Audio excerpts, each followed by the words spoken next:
नवापूरचे ज्येष्ठ व्यक्तिमत्व हाजी गौहर खान करीम खान पठाण यांचे निधन।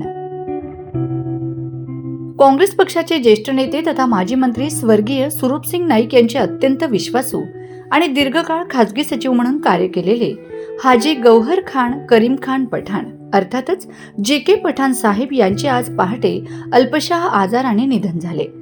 ते नंदुरबार जिल्हा परिषदेचे उपशिक्षण अधिकारी डॉक्टर युनुसजी पठाण आणि प्राध्यापक डॉक्टर इद्रिसजी पठाण यांचे वडील होते। त्यांच्या निधनाने नवापूर शहरासह संपूर्ण जिल्ह्यातून शोक व्यक्त केला जात आहे। आज दुपारी 2 वाजता राहत्या घरी इंदिरानगर नवापूर येथे त्यांच्या पार्थिवावर अंत्यसंस्कार करण्यात येतील।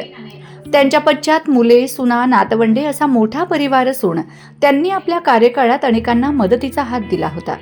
त्यांच्या जाण्याने पठाण परिवारावर कोसळलेल्या दुःखात आम्ही सहभागी आहोत। ईश्वर मृताच्या आत्म्यास शांती देवो आणि त्यांच्या परिवाराला हे दुःख सहन करण्याची शक्ती देवो हीच प्रार्थना।